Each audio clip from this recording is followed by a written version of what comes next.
When Eddie is through, he's through.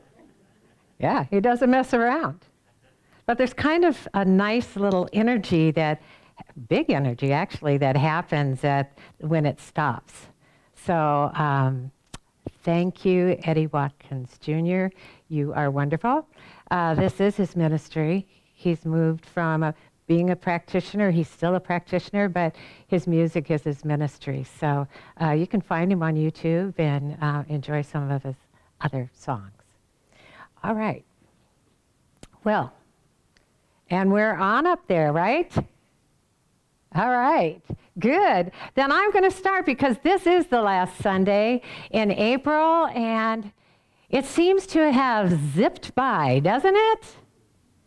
I mean, Peter Rabbit apparently was not hopping down the bunny trail, he was sprinting. And that's all I'm going to say, at least this morning anyway, about how quickly time seems to go by. Because even if I didn't mention it, even if I didn't say that time, it just speeds by, we all know how important it is for us to metaphorically stop and smell the roses that are blooming every day in some way within us and all around us. Whatever season it may be, it can still feel like spring within us if we decide to be present in the moments of our life and feel the warmth of that presence. Then our earth life won't fly by in a blur without having bloomed and become enriched by the appreciation of our attention. And without our making conscious choices as to how we want to spend the moments of our life. As our song said this morning, every day we're born again to create this world we live in. Every day we are offered the miracle of creating our life, ourself, anew in ways that will bring more love, more joy, more peace, and more well-being to us and the world around us.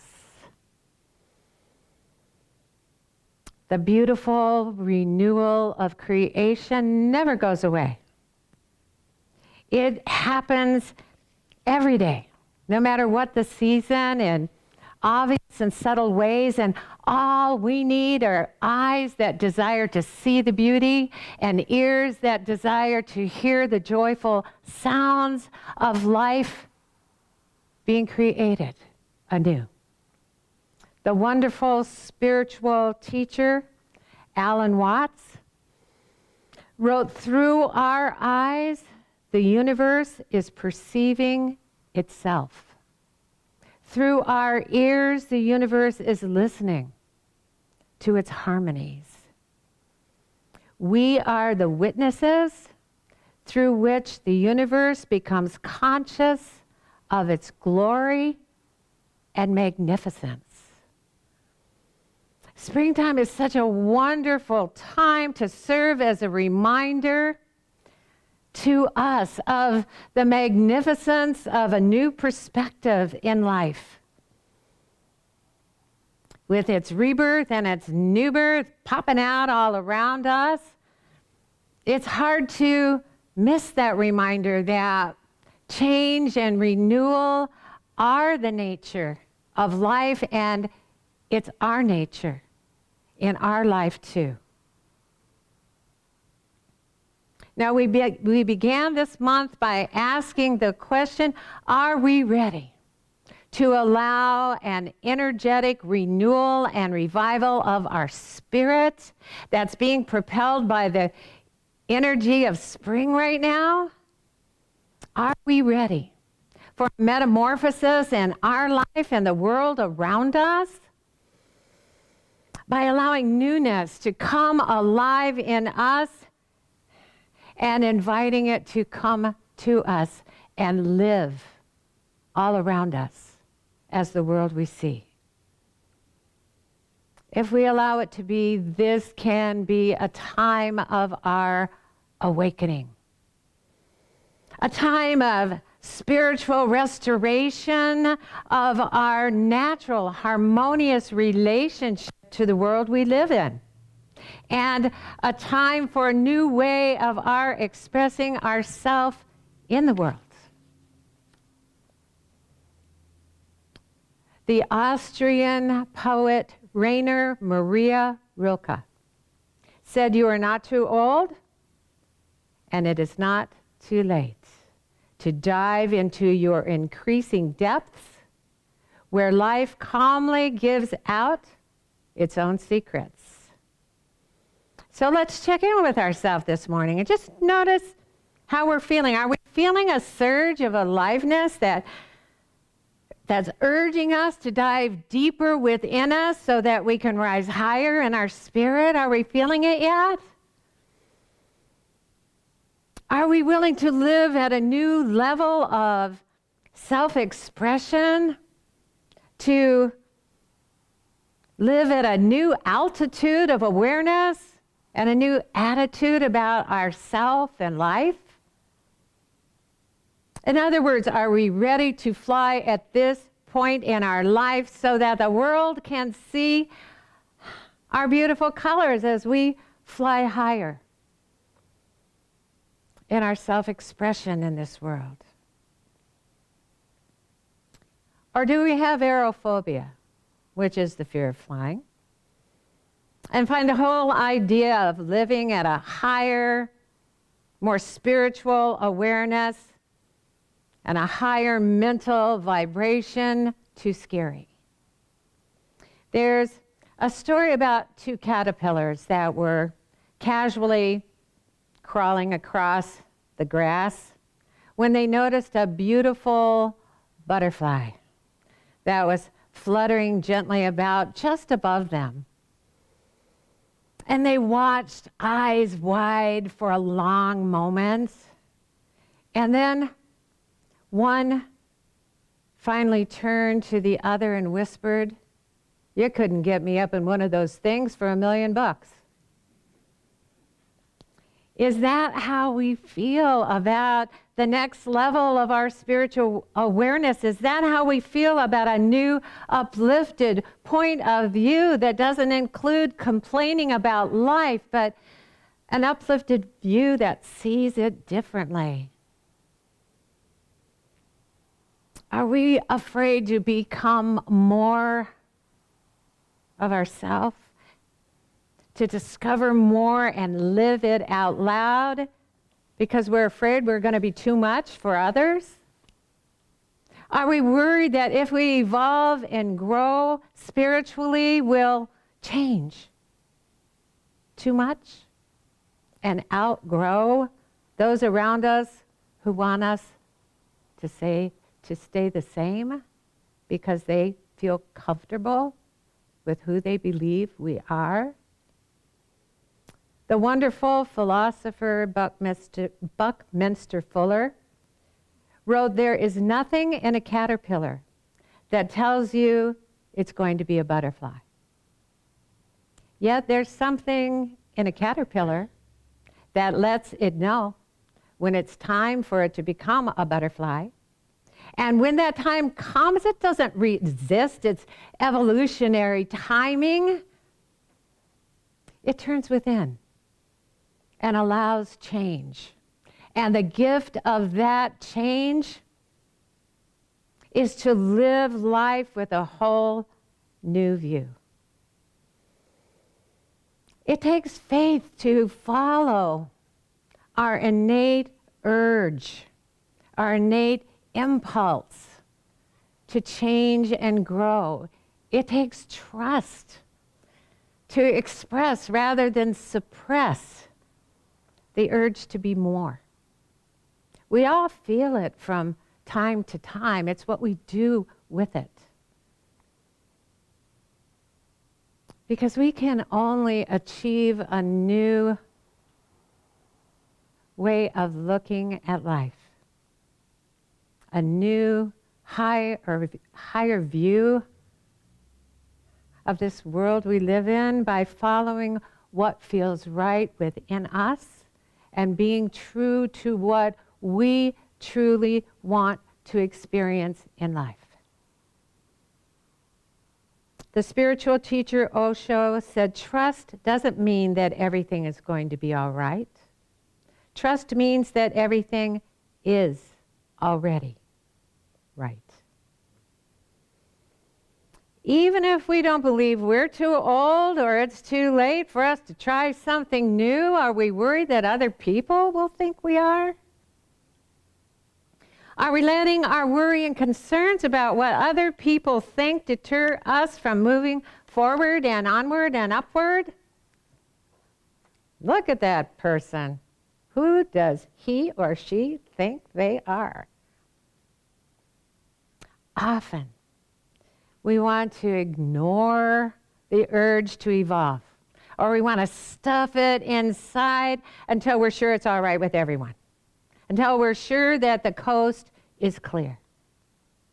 But if the urge is within us now, and if we can feel that urge within us now, then the coast is clear for us to follow it now.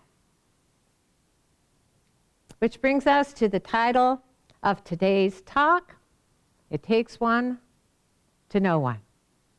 Now, probably all of us, or most of us, know that phrase from our childhood, and it may have a negative connotation for us because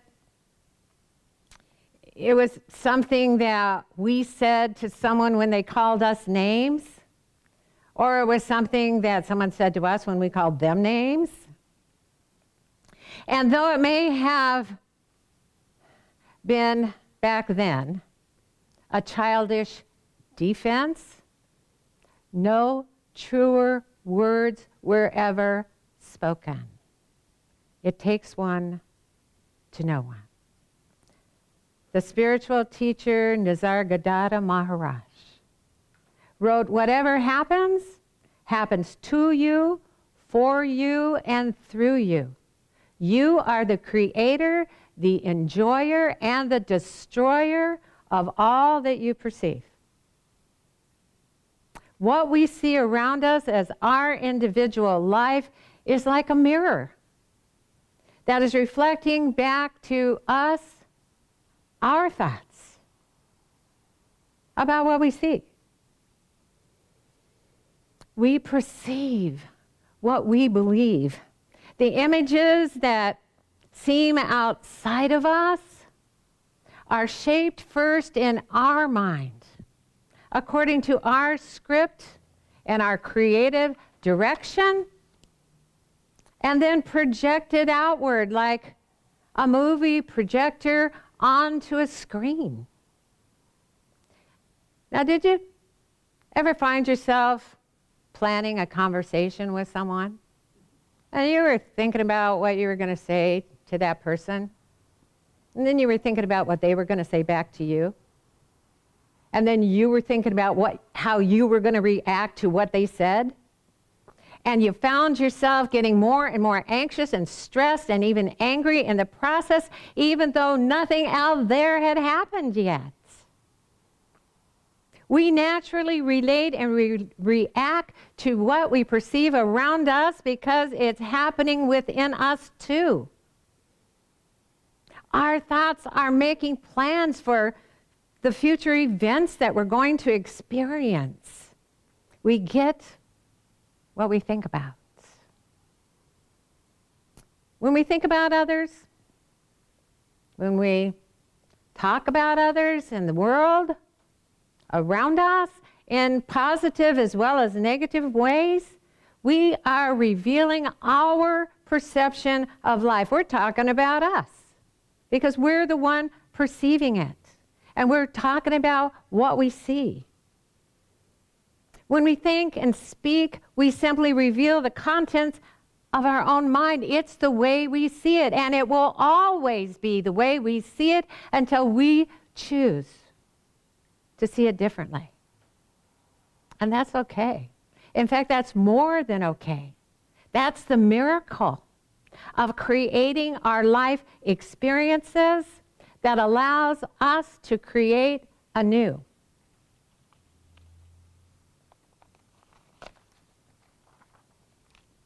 Now, when we feel love for someone, it's obvious to us that the love we feel comes from within us. We don't have any problem owning it. We're the lover in love. Its origin begins in us. But so often, we have a problem owning our negative feelings and accepting that we're the blamer in blame and that its origin is in us too. In fact, we're pretty convinced that any negativity we feel has to do with someone or something outside of us. Now, what confuses us about love is that we believe that the object of our love must stay the same and be a certain way for our love to continue. We forget that we can love and feel love no matter what. Because love is a choice we can make that doesn't depend on anything but our choosing it. In the same way, what confuses us about blaming what we see and blaming others around us is we believe that the object of our judgment needs to change and be different for our blaming to stop. We don't realize that we're free to stop judging,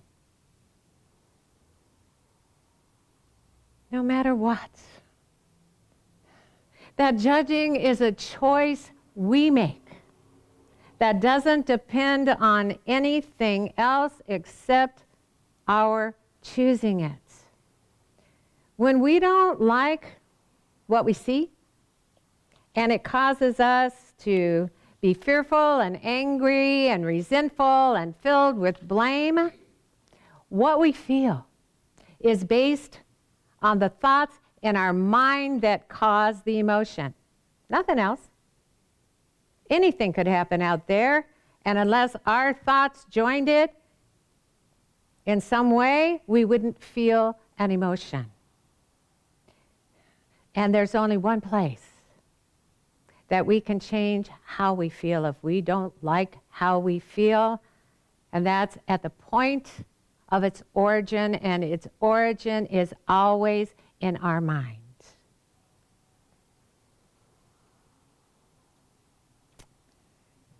In the way of the heart, we're told that we select what's going to make an imprint upon us. That it's like dropping a solitary pebble in a pool of clear, still water. And waves radiate from that pebble. And this is what's occurring constantly in the field of our awareness. We read in the way of the heart, as you have attracted to yourselves certain persons, places, things, objects, and above all, thoughts, beliefs, and perceptions, you have dropped them like little pebbles into the still, clear pool of your vast and eternal awareness. What you experience are the effects or the ripples of those pebbles. They literally join with the other ripples you have created. And as these ripples move out and touch one another and come back to you,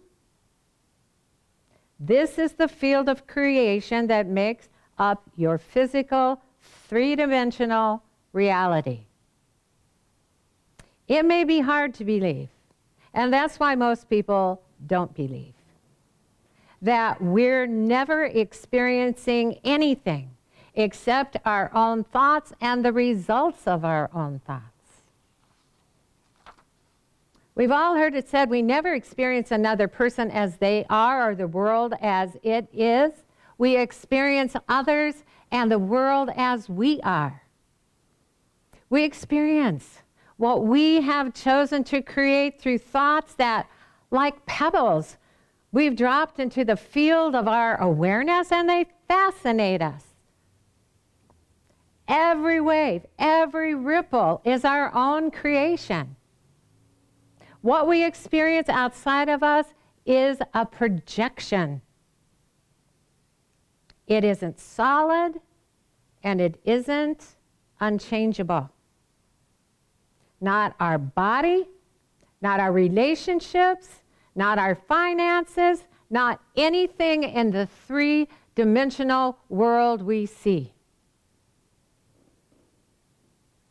And since it's an effect of a thought or a belief or a perception, we can change that thought or that belief or that perception and change what we see. We change the world not by complaining about it, but by changing our mind about it.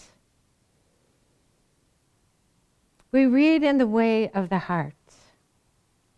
The mind of Christ dwells within you in its fullness right now.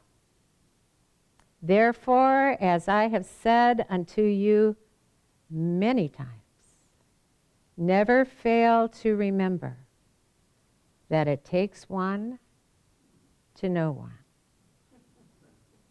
For it is your consciousness alone that can reach out and embrace all created things until you literally realize that all things have arisen from within you. Namaste.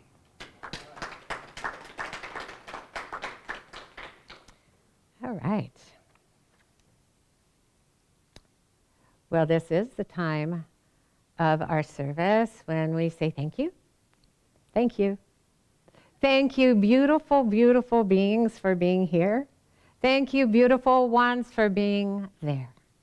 Thank you for your love and your focus on the good and the beautiful and the holy of this world, of this life. Thank you for your support of us, your financial support, so that we can continue to talk about love and radiate love and come together in love and support each other in love. Because that's all we're doing, and it's all there is to do. So if you don't know how to support LEC financially, then our treasurer, Dr. Jamie Phillips, is going to tell you.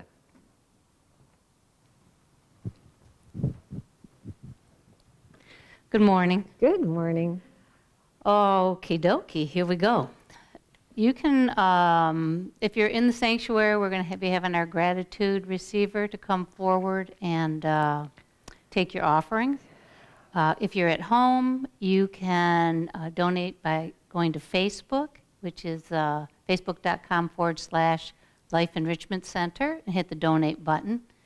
You can go to our website, lecflint.com, and hit the contribute button.